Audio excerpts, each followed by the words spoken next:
Gordon Ramsay. Now I'm sure we all know the guy with his shows and chef career. You know, his 5 Michelin stars. You see him everywhere. You see him on the news, on social media, stuff like that. And I think we all know him because of his memes most of the time. I mean, you can't really avoid the memes online, on Instagram. Where's the lamb sauce and stuff like that. His shows are pretty cool too. I recommend watching.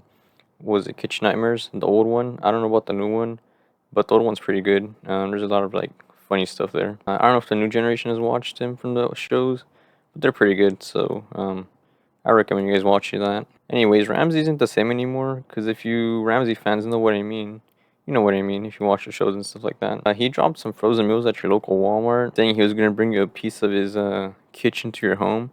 Like that's the most generic slogan I heard, man. Like everybody uses that slogan. I don't know, man. The Rice couldn't have come up with anything better. His talent team or whatever. Like the Baron Pizza guy probably had that slogan. And the media producers for Ramsey's meals was like, write that down, Jimmy, write that down. It's a good slogan.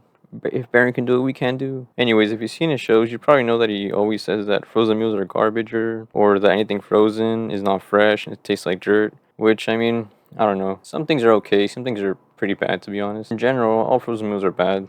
His isn't anything different, because it has his name on it. It's probably the same generic stuff. The his followers were gonna roast and toast the guy. I mean, you say one thing and then you do another thing. So that's whatever, man. I think one of the reasons why he did it, like that sweet cash, got Gordon going against his principles and stuff like that. Crazy what money does, man. He wasn't like this back then. But I mean, he sees an opportunity. He has to grab the bag and stuff like that. He also did this documentary from 2017. I don't know if you guys have seen it, on drugs, which is, I don't know. It's weird. It's kind of off topic. Nothing food related. I mean, I don't really correlate. At least in my mind, I don't correlate like food and drugs, stuff like that. But I guess his reasoning was that drugs were everywhere in the cooking world, which might be true. I mean, being a chef looks pretty stressing. You see him like on the clock, sweating and stuff like that.